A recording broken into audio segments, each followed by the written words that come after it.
I do not agree. We're going? I do not agree. No consent. This is a non-consensual recording.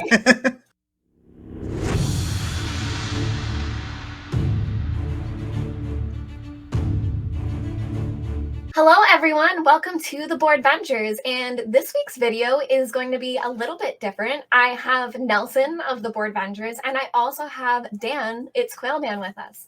So I'm going to let them introduce themselves because they actually do not know what this video is going to be about. You know from the title, but they have no idea yet, so I'll let them say hi and then we'll jump right into it. Nelson? Hello. Yeah, hello everyone. Yeah, I just was told to log on at 5 o'clock or else, and so I'm here. But I am Nelson. I'm one of the co-hosts of the Fantasy and Some Flights podcast. We talk about beer, board games, books, and bourbon, and I'm excited to see what we have in store today. All right, and Dan? Hi, yeah, I'm Dan. Most people probably don't know me at all because I don't have any sort of real presence on social media or anything. If you do know me, it's probably because I am Professor Meg's husband, but the name, I may start trying to pop up there here and there a bit more. So we'll see how that goes. And if you see the name, it's Quail Dan, it's probably me. And I do at least kind of know you. You are the man behind the camera. Yeah, but I don't show up very often. Here's your face. Yeah. And I decided to bring these two guys together today because they are both DMs for D&D.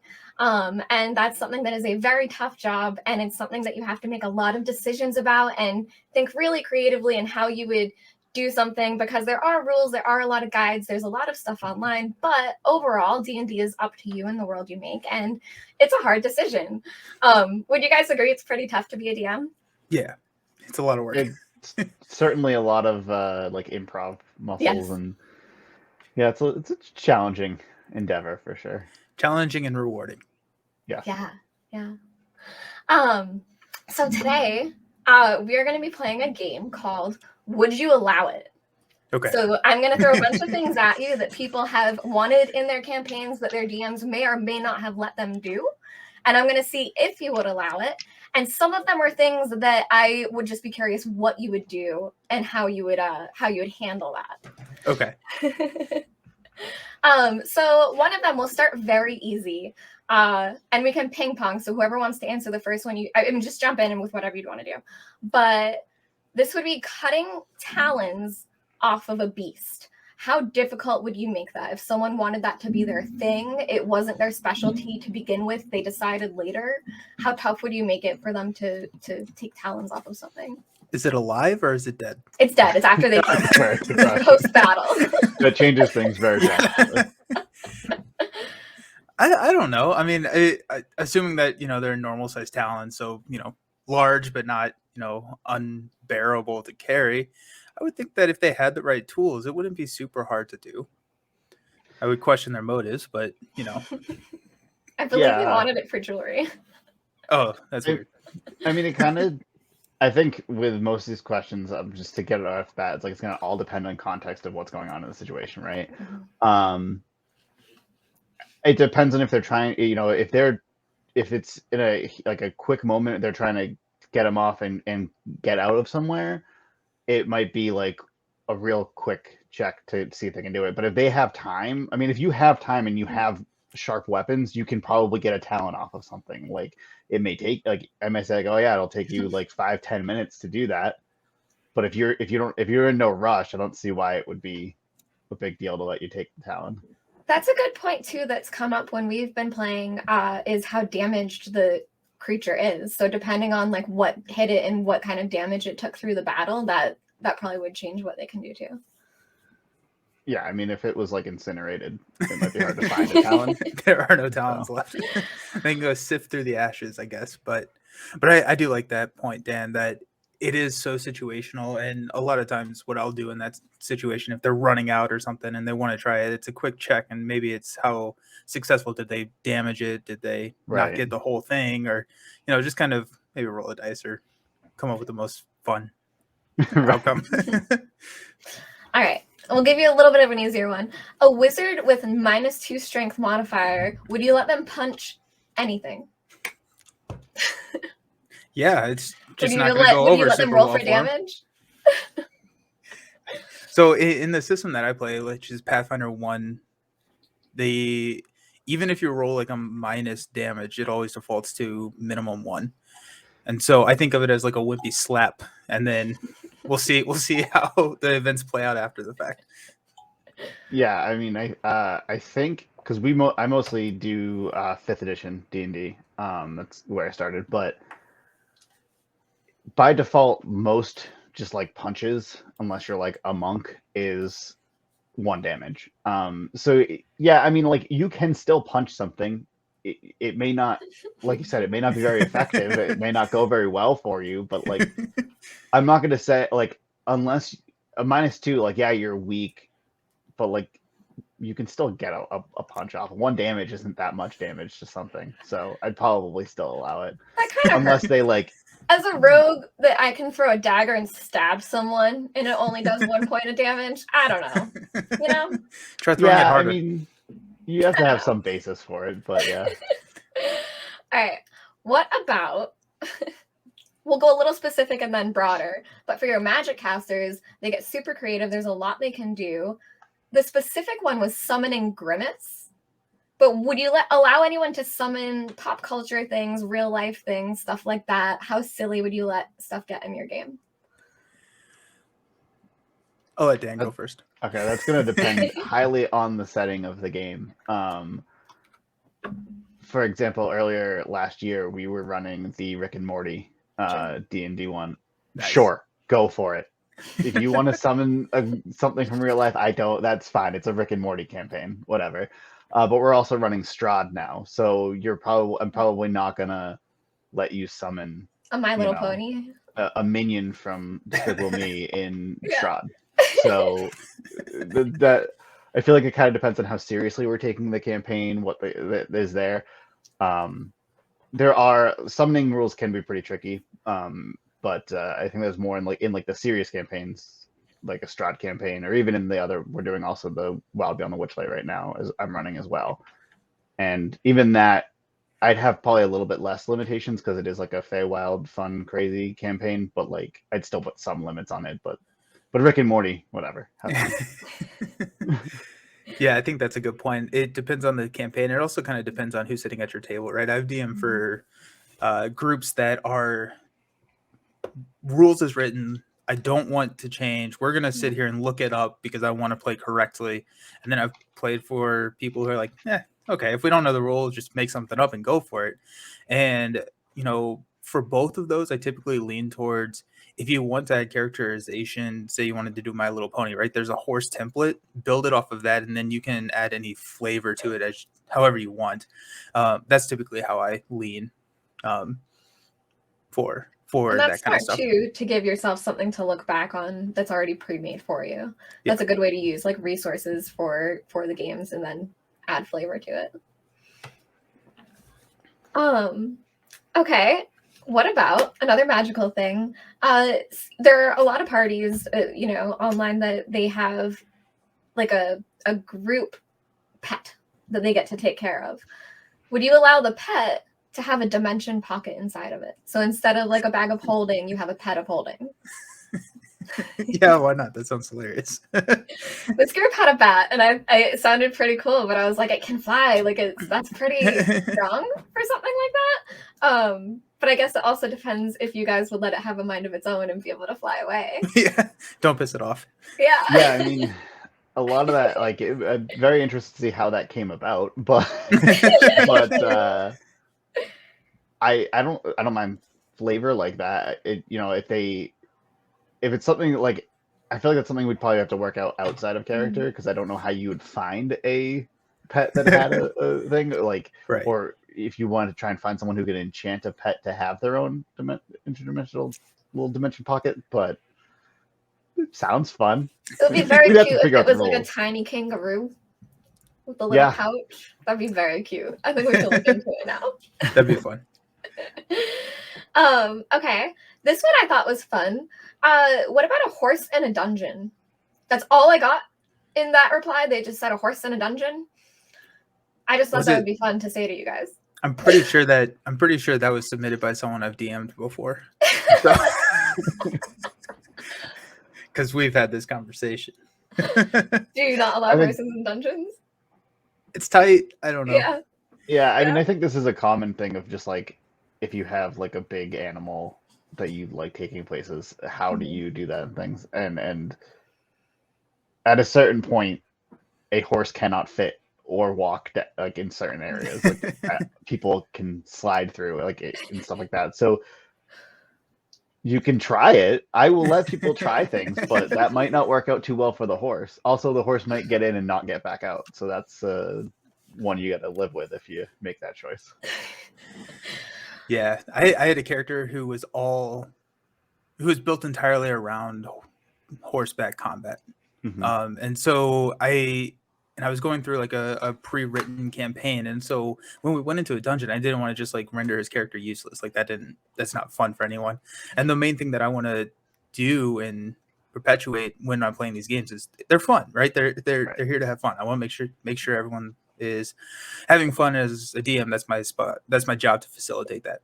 And so what we did is we came up with like a magic item where it took like, I think it was like a round or something. Like there was a penalty, but he could like shrink it down and get through, and then Oh, like that's so cute. take a round and like get him back. And so like he could still be proficient and like lending his talents to the party. But it's just like I don't know. You're gonna be in this for like 5 sessions. I don't want you to just come here, drive 30 minutes and just sit around and not have fun. That's not. That is pretty cool too, to have like a mounted combat like that. That's something that I haven't explored yet, but that sounds really cool.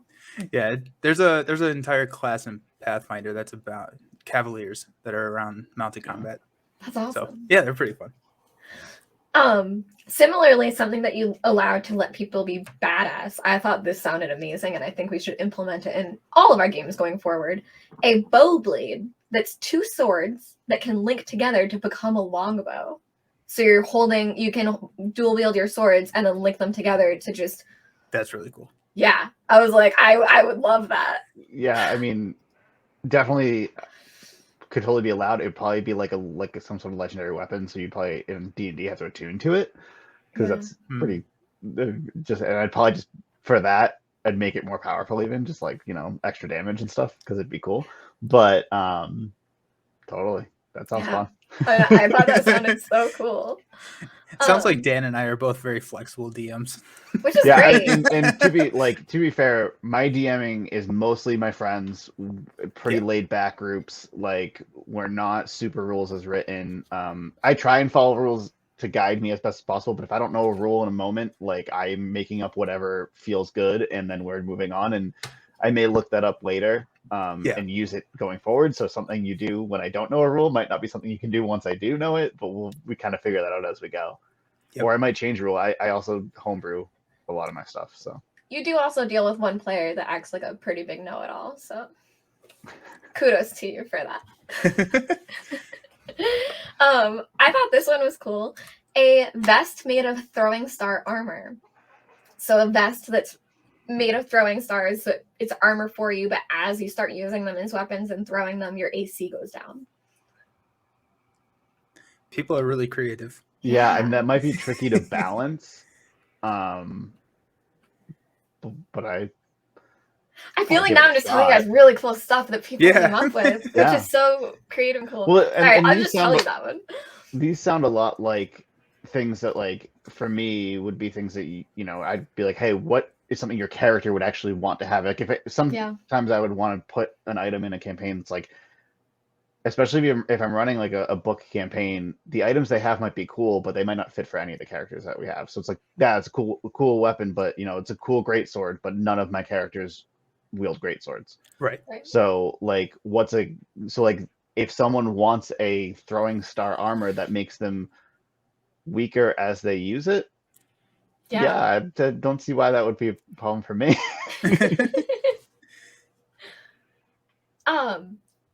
This one I wasn't sure how we would do it. So I'm sure you guys would allow it after talking about things, but how would you do it? A flamethrower.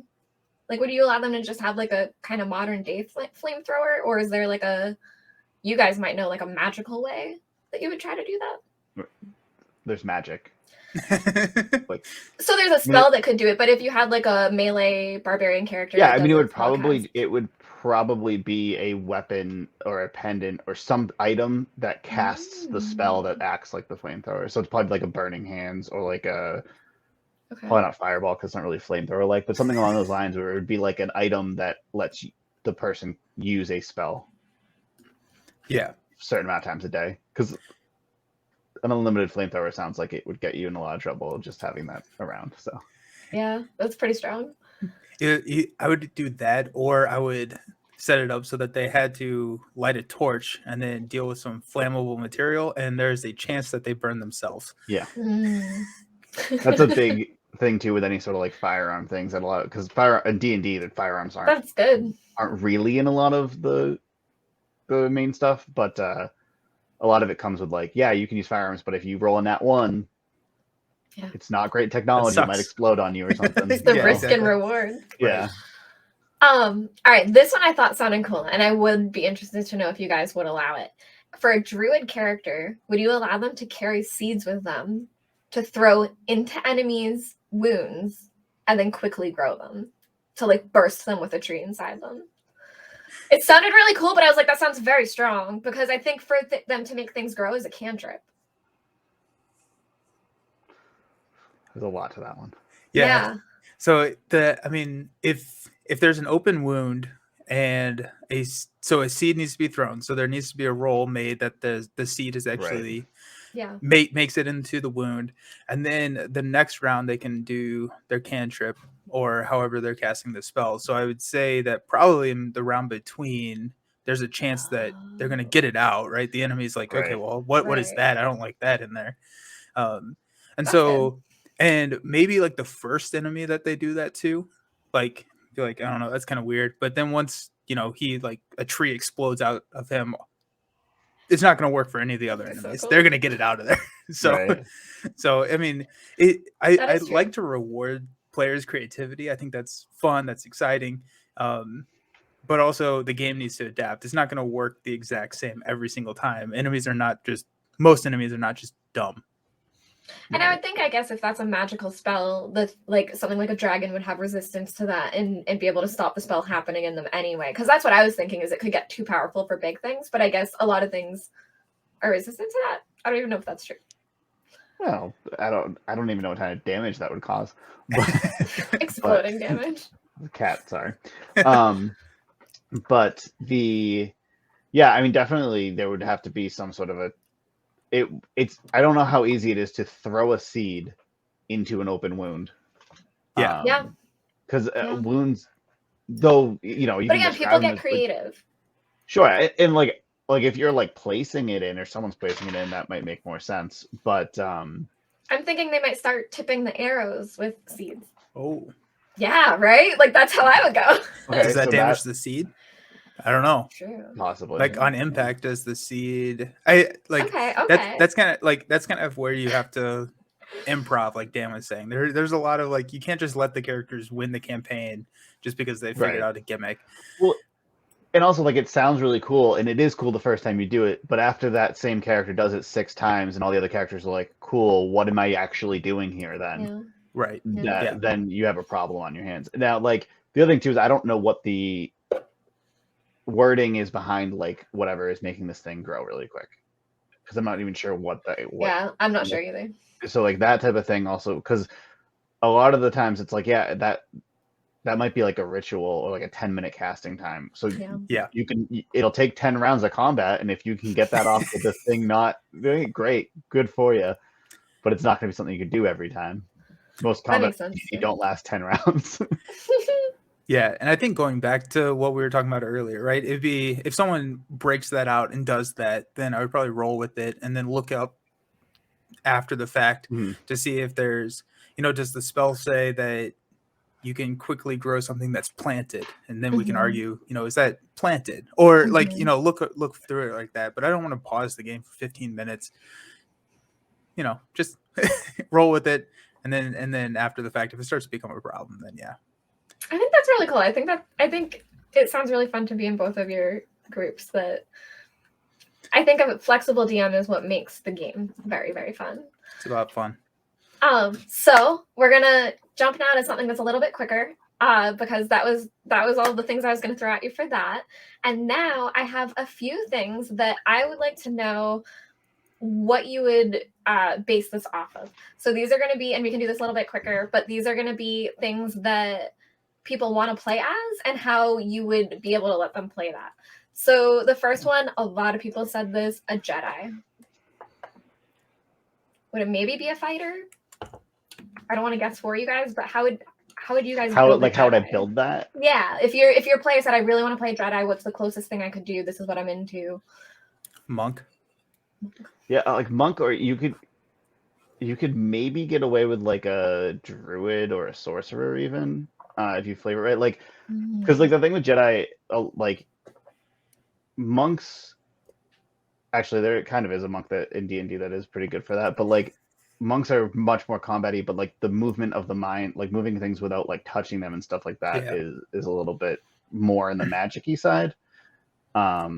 So it kind of depends on what they'd want to, which way of the Jedi they'd want to go into. But the first thought is, I think, is immediately monk, because that's like wear the robes, have a monk weapon. It's pretty Jedi-like right there. Yeah, there is a class in Pathfinder from like the occult classes that has a specific archetype that is like a magic blade that they can summon, and it's like maybe that you can theme it around that. Yeah. But yeah. Yeah, I mean, it's very cool. That's what I have off the top of my head without looking through 25 books. Right.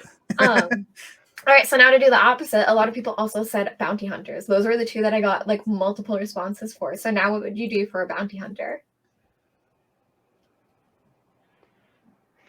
You could go a lot of bounty hunter? Are you doing Dog the Bounty Hunter, or are you doing Boba Fett? Those are I think most people were feeling the Boba Fett vibes. Two very different types of bounty hunters right there. Immediately I thought Rogue. Yeah, possibly. Probably something that has some ranged combat more so. So Ranger even, maybe. Mm-hmm. I know they're not the most loved class in D&D, but they do some pretty cool things, especially some of the other later subclasses they've released. So you might be able to go that. And then there's always multi-classing, which is going to get you into some crazy shenanigans. So, yeah, I would agree. I think Bounty Hunter is almost one of those where it almost feels more like a backstory than a class. Right. Yeah. Right? Like you can be a bounty hunter, you can be Boba Fett, you can be Dog, right? There's cool. That's your backstory. Now how do you go about bounty hunting? Yeah. Yeah, because I mean, you could even be a cleric and be a bounty hunter. Right. Yeah. The only thing to be a bounty hunter is you are hunting bounties. That is true. Very true. So, okay. Because this is also like to help people, like if they like these kind of things, like what they would bring to their DM and say, hey, I want to try this. What about a vampire slayer? I would only recommend a character do that if I know that is going to be an integral part of the story. Yeah. So typically whenever we're at the part of character creation, we know what story we're going down, and I kind of give my players a hint. So in that case, I would be like, if I know there's no vampires, I would say, I do not recommend you play this. You are not going to have fun in this campaign. Yeah. And like you can break the meta at that point, especially during character creation. But I mean, like I think Rangers in D&D have the same as Pathfinder with like a favorite enemy.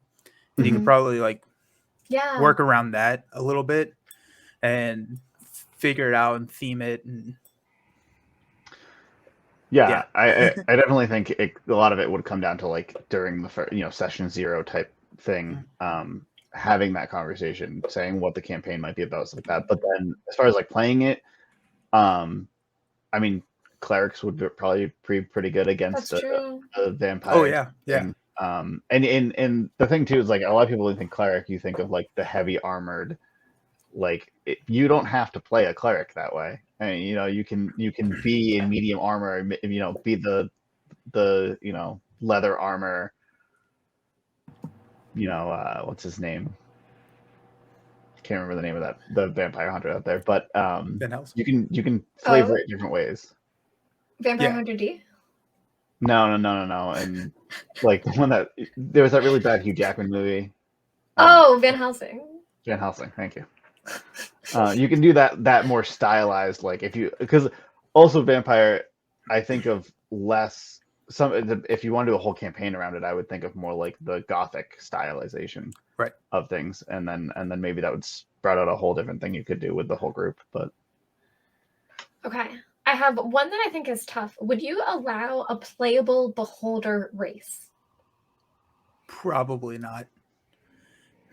I mean, maybe in like a one shot, but I'm not running a campaign with a beholder. Yeah, I don't. I mean, like, if you take away all of what makes a beholder, sure. Right. If you want to be a floating creature that has a bunch of eyes, that could probably be okay. You're not going to have all the powers of a beholder by any stretch of the imagination. Like, if you're just like, I want to play a beholder. What if it was like itty bitty beholder powers though? like your cone is only like 5 inches wide. Yeah. Like anything within 10 inches of it has no magic, and that's it. If so someone wants to figure out how to, spend hundreds of hours balancing a beholder race, sure. Yeah. Okay. We can talk about that, but I feel like the person who's asking to play a beholder wants to be a full-on beholder, and that's probably not the best campaign. Right. Or at least grow into one, probably. Right. All right, we're gonna end this on something Meg flavored and fun. If you were gonna have someone play an Enox race from Gloomhaven, what would you maybe just anything you guys would add to it or have it be? What would you do with that? This is on the fly, so even just like one or two things, something like an attribute you think it might have, anything like that. Would you let someone play an Enox as well? Yeah, sure. Yeah. Definitely like strength, right? Like I'm thinking of like attribute bonuses. They probably have an up in strength, maybe con, one of those two. Typically I don't give bonuses to 2 physical stats, but one of those. And then I mean, like I'm trying to think, this is bad. The brute has axes, right? That's the hatchet. That's the hatchet. Yeah. The brute, I think, has a sword. Like that's the thing though, is like I feel like when you come to something like doing a races are a little bit easier to design than a class or something. Yeah. And the thing with the Enox is like most of them are just like heavy fighters. So I'd probably do some sort of armed attack so you aren't just doing one thing. So like maybe they have horns, so maybe a headbutt if you want that. But yeah, I mean, like you don't need to give a race too much because they're not the basis of your character usually. Most of your power, so it's like it's unless you're giving, the Dragonborn breath weapon gets a little bit tricky in there if you're trying to do a homebrew class, like a race like that. But yeah, like I said, like probably leading into strength. They would probably be large. That's something that would probably be bumped up they'd for probably them be to be on special. the half ogre Goliath style sizing. They probably wouldn't have dark vision, things like that. I don't think they would. We'd have to, call Isaac to figure out the the specifics of all that. Whether or not they'd how fast they are and that'd be awesome. Yeah, I'm sure they probably are pretty fast because they have the long stride. I like what you said too about ramming because I play a satyr right now and she has horns and she has a ram attack. So I think anything horned like that, it makes sense to give it a ram attack. Yeah, that'd be a lot of fun. Yeah. Now I want to do a Gloomhaven role-playing session. I think that'd be very exciting. I think all of us are in on that, Nelson. Yeah. Okay, sign. Yep. That'll be a Board Ventures project. All right, well, that is everything I could throw at you this time. Thank you both so much for letting me honestly spout random cool D&D stuff at you and help me figure out how you guys would think about it. If you guys enjoyed this video, remember to like it. If you enjoyed D&D content on the Board Ventures page, be sure to let us know in a comment because we're not sure exactly what you'd like to see, but if you'd like to see more D&D, obviously we love it. Or just role-playing games. Nelson, do you want to remind people where we can find you? Yeah, of course. So Fantasy and Some Flights, you can find me on Instagram or anywhere you can find podcasts. So just type in Fantasy and Some Flights and hopefully it's 2 beer mugs clinking each other. That's if you see that, you're at the right place. And Dan?